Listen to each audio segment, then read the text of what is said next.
Recording में ये नहीं आया है, सॉरी इसके लिए। ठीक है, कोई नहीं।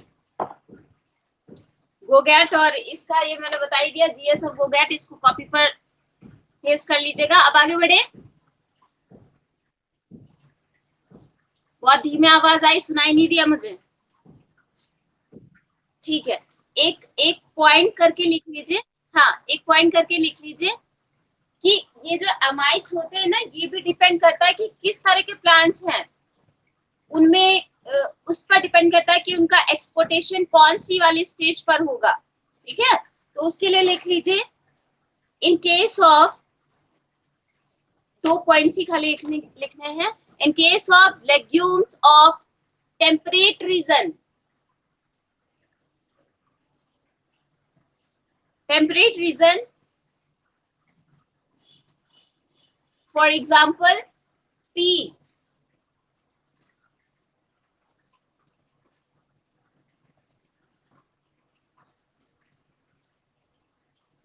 एमाइड्स या translocated amides translocated in a form of asparagine, in form of asparagine.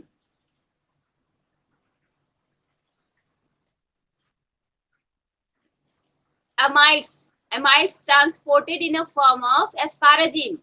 Legumes of temperate region, in case of, शायद ऐसे करके बोला था मैंने, in case of legumes of temperate region, amides are transported in a form of asparagine. Second point लिखिए, in case of tropical region, legumes, in case of legumes of tropical region, for example soyabean, उसके case में क्या होता है,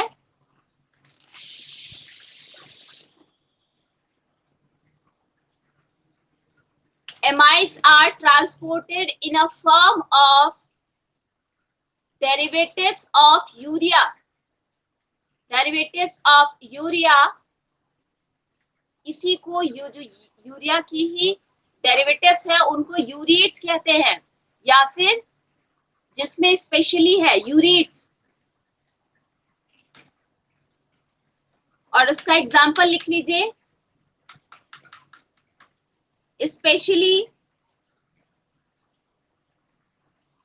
एलेंटोइंस, specially एलेंटोइंस या एलेंटोनिक acid. ठीक है, ये एमसीक्यू के लिए बहुत अच्छा क्वेश्चन है, इसलिए आपको पता होना चाहिए।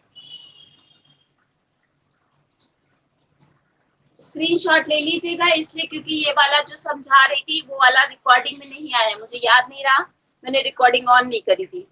ठीक है, एलेंटोनिक एसिड या फिर ये क्या है, यानी कि ये कह सकते हैं कि जब भी ट्रॉपिकल रीजन में जो प्लांट्स लग रहे हैं उनमें जो एमाइड्स है, नाइट्रोजन अमीनो एसिड्स का ट्रांसलोकेशन होता है वो यूरेट्स के फॉर्म में होता है। ठीक है, जबकि टेम्परेट क्रॉप्स जो होंगी, टेम्परेट रीजन की जो क्रॉप्स होंगी वहां पर क्या होगा, वहां पर एस्पारेजिन के फॉर्म में ट्रांसपोर्ट होता है।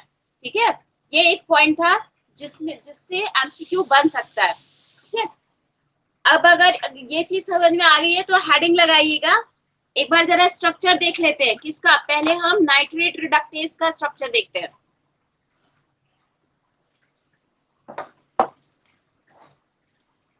चाहे नाइट्रेट रिडक्टेज हो या नाइट्राइट रिडक्टेज हो, दोनों के ही एंजाइम्स के पास एक, ये कह सकते हैं वो या तो दो सिंगल यूनिट होंगे या फिर सिंगल सब यूनिट के बने होते हैं या फिर डबल सब यूनिट के बने होते हैं। लेकिन इनकी खासियत क्या है कि इनके पास एन साइड एक electron transport short electron transport chain होती है, जिसमें क्या करते हैं, जिसके थ्रू ये इलेक्ट्रॉन हैंड ओवर करते रहते हैं एक से दूसरे कह सकते हैं इलेक्ट्रॉन एक्सेप्टर, वही जैसे आपने फोटोसिंथेसिस या फिर ईटीएस में पढ़ रखा है, कुछ कुछ वैसा ही। ठीक है, तो वन बाय वन करके देखते हैं। इसको मैं रब कर रही हूँ, स्क्रीनशॉट ले लिया, यस एक बार कर दूं, चलिए ठीक है।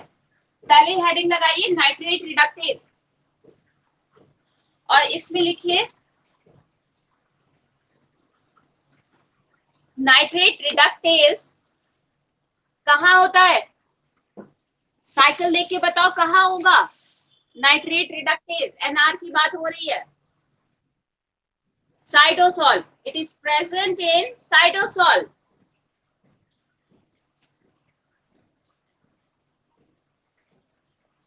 And has a two identical subunits. Has two identical subunits.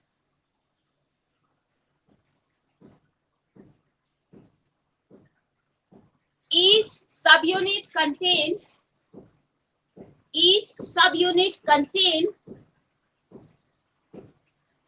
an electron transport chain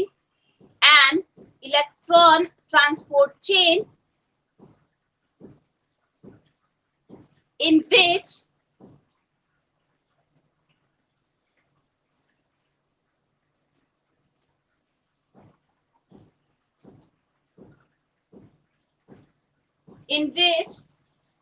one FAD molecule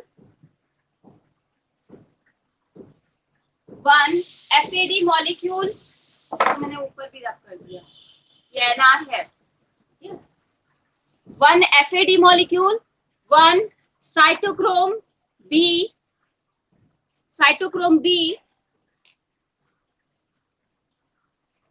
heme type complex and a cofactor of and one molecule या a cofactor of molybdenum, छोटा वो बनाइए, molybdenum ऐसे लिखा जाता है।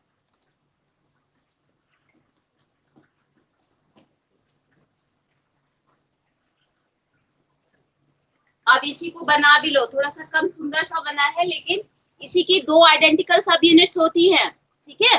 Enzyme चाहे आप कहीं कहीं पर देखोगे तो ऐसे सर्कल में बना हुआ मिलेगा, लेकिन अल्टीमेटली सब में होता वही है, एफएडी होगा, साइटोक्रोम बी हीम वाला होगा और एमओ होगा, ठीक है। सेम काइंड ऑफ जो कुछ यहाँ पर है वो ही दूसरी, क्योंकि आइडेंटिकल सब यूनिट्स है तो दोनों में सेम होगा। एफएडी यहाँ पर भी एक एफएडी होगा, एक साइटोक्रोम बी होगा, ठीक है, हीम टाइप वाला, और दूसरा कोफैक्टर होगा मॉलिब्डेनम का। क्वेश्चन बनता है कि एनआर में कौन सा कोफैक्टर मौजूद है, तो आप बता सकते हो ना कि कौन सा फैक्टर होगा? कोफैक्टर मॉलिब्डेनम, हाँ मॉलिब्डेनम। इस्तेमाल किसका कर रहा था? ये इस्तेमाल कर रहा था NADH प्लस H प्लस का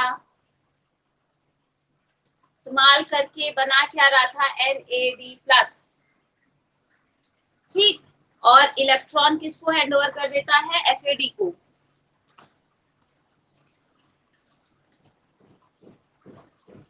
यस, और इस साइड पे क्या बन जाएगा? इस साइड पे बन जाएगा NO3 से क्या बनता है? नाइट्रेट रिडक्टेज NO3 से क्या बना लेता है? NO3 से बना लेता है NO2 नाइट्राइट, ठीक है। थोड़ा मेरा हाथ कम पहुंच रहा है, मैं बोलते जा रही हूँ, उस पर भी ध्यान दीजिएगा, ठीक है। ये सब नहीं है। NO2 minus plus water molecule, plus water molecule. इसका एक पॉइंट और लिख लो,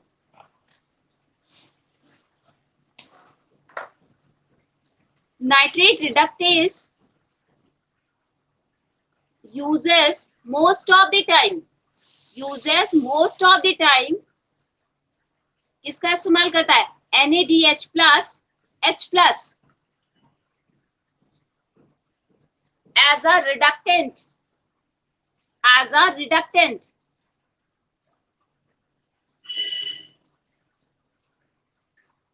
but in some plants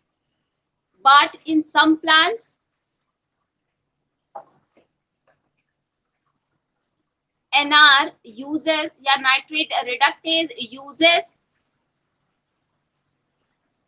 NADPH as well as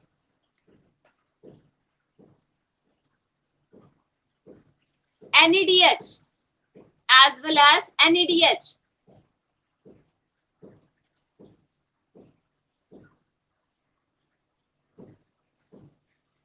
एक और पॉइंट लिख लीजिए, in prokaryotes nitrate reductase uses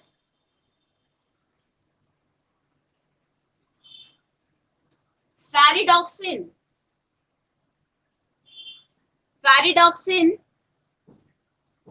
as a electron donor.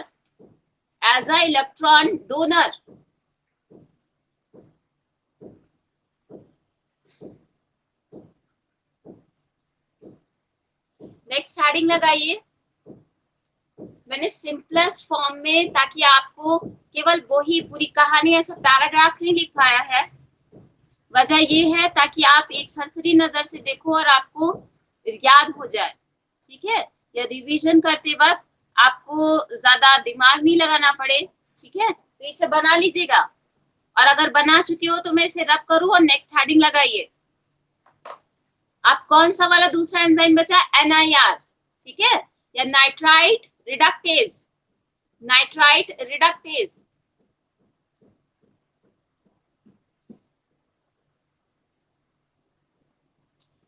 देखिए यहाँ पर डबल मतलब 2 आइडेंटिकल सब यूनिट्स थी। जब नाइट्राइट रिडक्टेज की बात करते हैं तो वहां पर सिंगल सब यूनिट होती है, ठीक है। लेकिन वहां पे अगर आप देखोगे तो आयरन सल्फर सेंटर यहीं पे बना दूं, नीचे की तरफ बना दूं, दिख रहा है ना ये वाला क्वेश्चन बोर्ड का, अगर दिख रहा है हाँ तो कंपेयर करोगे, इसलिए मैं साथ में ही बना रही हूँ, ठीक है। पहला पॉइंट ऐसे ही, ये NR था, ये NIR लिख लीजिए, that means nitrite reductase.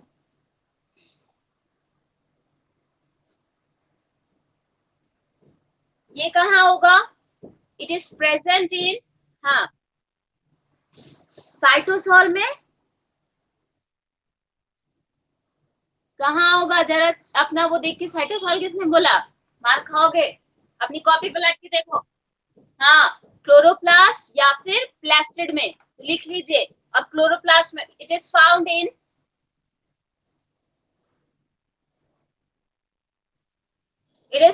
In, chloroplast, bracket में लिखो इन लीव्स,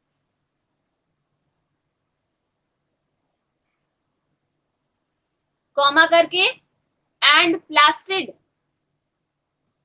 कहां पर होता है, या ल्यूकोप्लास्ट कहां पर होता है, कहां होता है भाई, रूट सेल में, तो लिख लीजिए रूट सेल, ब्रैकेट में लिखो, प्लास्टिड के साथ में ब्रैकेट में लिखो root cell.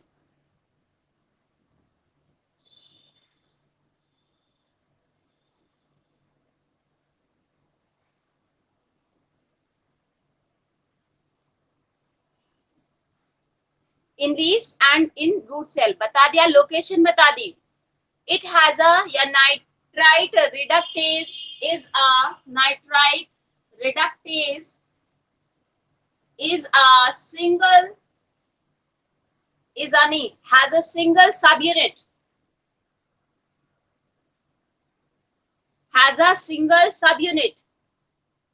contain,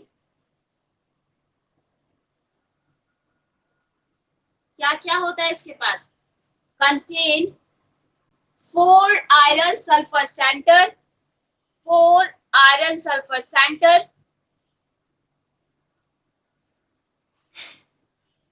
which is covalently bonded,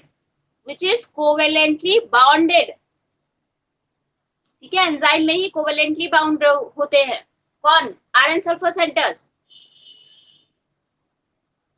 1 FAD molecule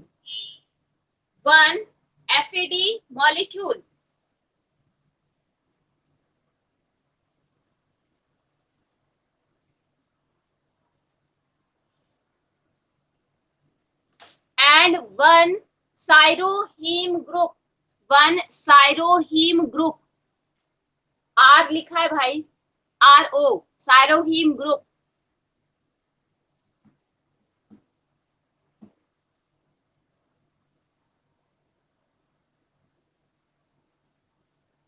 साइरोहीम क्या है बेसिकली, ब्रैकेट में चाहे लिख लो, it is an tetrapyrrole, it is a टेट्रापायरॉल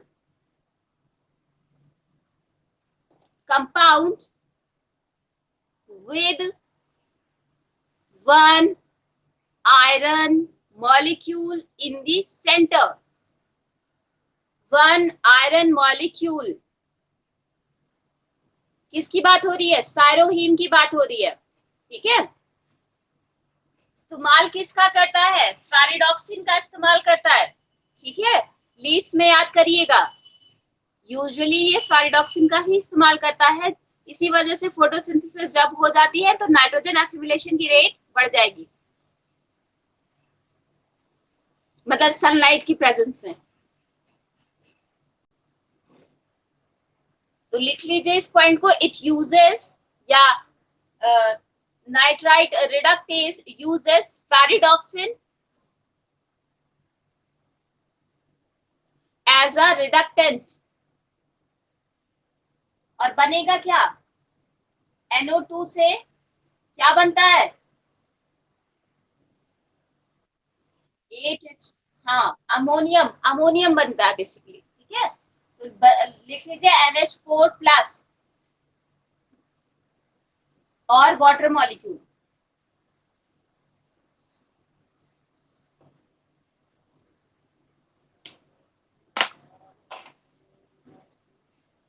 दोनों में डिफरेंस समझ में आ रहा है ना, कि ये वाला डबल सब यूनिट का था, NIR याद करने के लिए NR के आगे ही लिख लो 2 सब यूनिट, मॉलिब्डेनम वाला NR है, ठीक है। बाकी FAD इसमें भी है, FAD इसमें भी है, और साइरोहीम या फिर आयरन सल्फर सेंटर से याद रखिए ये डिफरेंट है, ठीक है। आयरन सल्फर सेंटर वाला NIR है, और ये कैसा, सिंगल सब यूनिट, सिंगल सब यूनिट, राइट। ऐसे याद कर लो, NIR, एक आई बना है ना, रोमन वाला 1, तो इस वजह से ये सिंगल सब यूनिट, ठीक है। जिसमें आई है ही नहीं वो डबल सब यूनिट का है, ठीक। अगर इतनी बात समझ में आ गई है तो हेडिंग लगाइए, biological nitrogen fixation, biological nitrogen fixation. हाँ बिल्कुल, आप नहीं पढ़ा, एग्जॉस्ट हो गए हो ना, ज्यादा हो रहा है, अब इसको आगे नहीं पढ़ाऊंगी, खाली बस ये बताने वाली थी। मैंने सच में नहीं, इसके आगे कुछ नहीं लिखा है, देखो शॉर्ट में क्रिप्टिक नोट्स खुद ही के नहीं बनाया, आपको कैसे बताऊंगी, है ना। मुझे साइकोलॉजी पता है, इतना मुझे समझ में आता है, ठीक है, मैंने साइकोलॉजी पढ़ी है। अगर मैं अभी बता दूंगी, और वैसे भी मैंने याद करी स्टार्टिंग में लेक्चर में बताया था कि मैं हर्षिता कहीं जाना तो नहीं है आपको, आप जा सकते हो, फिर मतलब माइंड से ज्यादा हो रहा था, है ना। किससे पढ़ लोगे,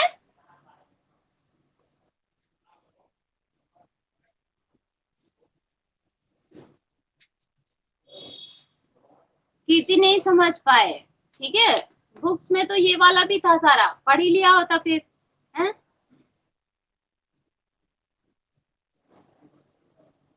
व्हाटएवर, अभी मैं समझ नहीं पाई हूँ, एनीवेज मैं नहीं पढ़ाती इसलिए क्योंकि अभी ऐसा नहीं है, बायोलॉजिकल नाइट्रोजन फिक्सेशन बहुत थोड़ा है, वो भी बहुत अच्छा खासा है, जिसमें आपको डाइनाइट्रोजनेज एंजाइम कैसा होता है उसका स्ट्रक्चर पढ़ना है, निफ्स जीन क्या होते हैं, नॉड फैक्टर क्या होता है, या राइजोबिया के पास ऐसा क्या खास होता है, किस तरह से वो डायरेक्टली कुछ कंपाउंड्स डायरेक्टली नाइट्रोजन को एटमॉस्फेयर से लेकर के अमोनियम में कन्वर्ट कर देता है, और अमोनियम सिंपलेस्ट फॉर्म है तो इजीली अवेलेबल हो जाती है प्लांट्स के लिए, ठीक है।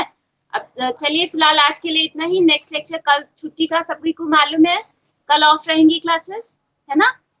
नेक्स्ट टाइम जब भी मुलाकात होगी दैट मीन्स नेक्स्ट मंडे ही, ठीक है। तो उस दिन बायोलॉजिकल नाइट्रोजन फिक्सेशन कर लेंगे, और देखते हैं क्योंकि उस दिन भी 2 क्लासेस लगातार होंगी तो उम्मीद है कंप्लीट हो जाएगा, और उसके बाद में एक लास्ट टॉपिक रह जाएगा आपका लिपिड मेटाबॉलिज्म। लेकिन इस बीच रोल नंबर 1 से लेकर के रोल नंबर 10 तक, ठीक है, रोल नंबर 1 से, I repeat again, roll number 1 से लेकर के एटलीस्ट 10 तक या 15 तक अपना असाइनमेंट एकदम रेडी रखिएगा। कौन सा वाला? यही सेकंड पेपर का, ठीक है। रोल नंबर 1 से लेके 15 तक। ये मान के चलिए ट्यूसडे को मैं मोस्ट प्रोबेबली कुछ बच्चों का असाइनमेंट जरूर से जरूर प्रेजेंटेशन ले लूंगी। अगर नहीं देंगे तो ये आपकी जिम्मेदारी, फिर हम नहीं लेंगे, ठीक है। एक्सक्यूज हो तो हाँ जी, 1 to 15, ठीक है। मैंने ये सेकेंड वाले पेपर का या 1 to 15 में सेकेंड पेपर का जितने लोगों का है वो लोग अपना रेडी रखेंगे, ठीक है। उम्मीद है कितना ए नाम वाले आओगे, सारे के सारे अल्फाबेट है ना, ए अल्फाबेट से। तो जिनका भी प्लांट फिजियोलॉजी का या फिर मेरा टॉपिक है तो वो लोग दीजिएगा, या फिर आप लोग सरोज मैम को देना शुरू कर चुके हो? एक दो बच्चों ने दिया है। अच्छा, एक बार मैं फिर मैम से भी डिस्कस कर लूंगी। अभी तो 1 वीक है, आज मंडे है, नेक्स्ट मंडे की बात कर रही हूँ, ठीक है। और मंडे की भी नहीं, ट्यूसडे की बात कर रही हूँ। तो ये होल वीक आपको मिला हुआ है। मेरा मकसद केवल इतना है कि अब अपना असाइनमेंट आप रेडी कर लीजिए, हार्ड कॉपी एटलीस्ट बना लीजिए। बाकी तो जो टीचर पढ़ाते रहेंगे, जिनका भी होगा, तो जैसे जैसे पढ़ाएंगे टॉपिक तो वो आपको कंसेप्ट क्लियर होता जाएगा, प्रेजेंटेशन देने में आसानी होगी। लेकिन फिर भी अपना रेडी रखिए, ठीक है। कुछ कुछ करके सभी लोग ले लेंगे। मैं एक बार पूछ लूंगी मैम से कि किस हिसाब से लेना है, राइट। चलिए, क्लास ऑफ कर रही हूँ। अगर किसी को कोई क्वेरी है आज के लेक्चर से, दोनों ही लेक्चर से, तो फिर आप पूछ सकते हो, नहीं तो मैं क्लास ऑफ करूँ। आई थिंक नहीं, या आज जा करके एच.एन. श्रीवास्तव को थोड़ा सा उठा करके पढ़िएगा, नहीं तो जो जो नोट्स लिखवाए हैं बस उसी में रिवीजन करते रहना, ठीक है। उसको एक बार सरसरी नजर से शाम में देख लीजिएगा, अभी मत देखना, अभी कुछ समझ में नहीं आएगा क्योंकि ऑलरेडी एग्जॉस्ट हो चुके हो, ठीक है। शाम को जब सोने चलना, उस वक्त बिस्तर पे पहुंचने से पहले तब आप देख लीजिएगा, एक बार बेड पर जाने से पहले, मतलब आंखें बंद हो उसके बाद उससे पहले देख लीजिएगा। चलिए, ऑफ कर रही हूँ। Thanks to everyone, bye. चलिए।